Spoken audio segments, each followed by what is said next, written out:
Good morning students. Today we will see the concept of Markov chain under the topic of mathematical foundation of big data. Now the Markov chain is an important concept and it is a simple framework to model the randomized algorithms and to model the random variables. Now we say that we have a stochastic process X. This stochastic process X, which is a changing over the time, it is X of t where these all t are belonging to capital T over the time. So we have these all collection of random variables over the time and this actually forms a stochastic process X. Now how this particular concept is useful in the Markov chain, that we will see here. The Markov chain, we have a collection of all such random variables which are based on the time. So we have this x0, x1, x2 up to xt which are depends on the time. So these random variables carry some value which is like at minus 1, at minus 2 and a0 like this. We say that the probability for these all random variables x0 to xt is to be calculated given xt is equal to at, we have xt minus 1 is equal to at minus 1 and so on till x0 is equal to a0. So it means what exactly? The probability that xt is equal to at given xt minus 1 is equal to at minus 1. It means that the probability that xt is equal to at for a current time t, we have the probability to be checked for the t minus 1 time instance. Every current time instance or every state of the process, it depends on the previous state. So we say that this is a matrix, a capital P, which is a matrix format, which is given to be P A1 to AT. So this is a probability matrix we say where every current state is depends on the only previous state. Now in this case we are not talking about whether the previous state is depends on its previous state or not. No, we are just saying that the current state at time t, it depends on the t minus 1 time. So to understand this concept, we have one example which is shown over here. Here we have 4 states of particular system, okay, and the various arrows are given to show the transitions of these states. Like from 0 to 1 transition, we have the probability of 1 by 4. Okay. Then from 1 to 2 transition, we have the probability as 1 by 3. Then for the self transition of 2, we have the probability as 1, while the transition from 3 to 2 is 1 by 4 and so on. So it means that we have total 4 states and various transitions given for this state, and this overall states of the process along with these all probability is framing a Markov chain. How to represent this Markov chain is using a state transition matrix like this. So it is called as a single state transition matrix. So whatever we are showing in this particular diagram, that is been kept in this, like from 0 to 0 state transition there is a probability of 0. Then from 0 to 1 we have the probability as 1 by 4. Then from 0 to second state we have no transition, and from 0 to 3 we have the probability as 3 by 4, and the rest of the values are put from this particular diagram. So what we see, this is a one step transition matrix where we specify the probability for the transition of one state to another state, and all such probabilities are computed over here. Now given such a data, we can compute the various transition probabilities for a given particular value.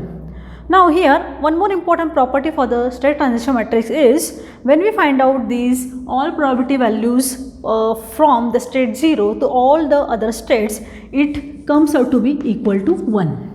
Okay, so it means that from the state 0, if I take all the probability values for the state 1, 2, 3, it should be sum up to 1. As we know, the maximum probability value should be equal to 1. So this is for from 0 state to all the states. Similarly, from the state number 1 to all the states, we have again summation to be equal to 1. From the state 2 to all the states, it comes out to be 1, and from state 3 to all the states, it comes out to be 1. Why this is important? To understand that the total probability is actually the summation of all the probabilities horizontally across the row. Now suppose we want to find the transition probability from state 0 to state 3, okay, from exactly in 3 number of steps. Okay, so we want to find the probability for 0 to 3 transition exactly in the 3 steps. To consider this particular example, if we see, there are 4 possible paths available in this particular transition diagram. So we have from 0 to 1, then 1 to 0, and then 0 to 3. So there are exactly 3 steps of transition you can see here. Okay. Now the second path is available from 0 to 1, then 1 to 3, then 3 to 3. Again there are 3 exactly steps over here for 0 to 3 transition, and the third path is 0 to 3, then 3 to 1, and again from 1 to 3.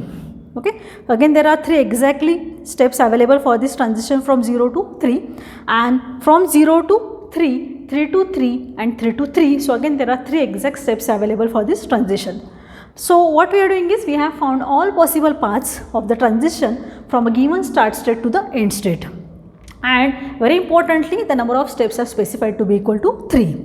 Now to calculate this probability from the state 0 to 3 for the first case, second, third and fourth, what we do is we multiply these transition probability values from this transition matrix. So we have this 0 to 1, 1 by 4, then 1 to 0 we have 1 by 2, and 0 to 3 we have the 3 by 4. So if I multiply all these 3 values, I get the probability value to be equal to 3 by 32. Similarly, we find the probability values for the transition from 0 to 1, 1 to 3 and 3 to 3. It comes out to be after multiplication as 1 upon 96. Then third we have the 0 to 3, then 3 to 1 and 1 to 3. Considering all these 3 transition values, we have the multiplication to be equal to 1 upon 16. And the fourth path 0 to 3, 3 to 3 and 3 to 3, if I multiply these values, it comes out to be 3 upon 64. So if I want to find the total probability for all these possible options, I will sum up all these values and I will get it to be equal to 41 upon 192. So what this exactly means is 41 upon 192 is our total transition probability value for transition from state 0 to state 3 in exactly 3 number of steps. And why we are adding is because we have these options available. We have the 4 possible ways to go from 0 to 3. That's why we add all these values and we get the value to be 41 upon 192. Now there is another way to do this, solve this problem to find out in exactly 3 number of steps how we can go from first step to any of the steps. Okay, one step to any of the steps. So here what we do is we find the exactly cube of this particular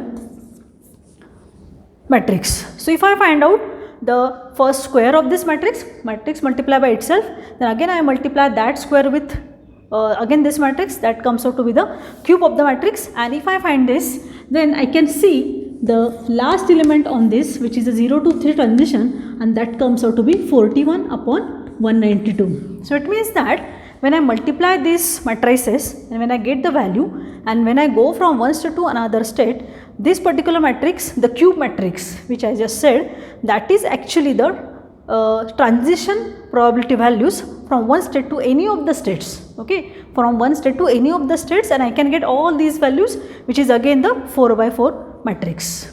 Okay, so this way we can calculate this total probability value. Then another we can say, if we have the equal chances of all the states to start, okay, there is another possibility to find the values. So if there is equal chances to start with any of the states, what is the probability that we will end up with the third state? Okay, so in that case what we will do, we will just multiply this 1 by 4 value, because there is equal chances for this to go to this any of the from any of the state we should go to the state number 3. So we just multiply this with the value of this particular row and we get the final value, which is a transition probability from any of the state to the final state. So we can find such a values. Various applications are there, like we have some changes of the states, maybe the real time application, computer state changes. Any of the applications can be solved using such a Markov chain and its calculation for the transition matrix and the probability values. Thank you.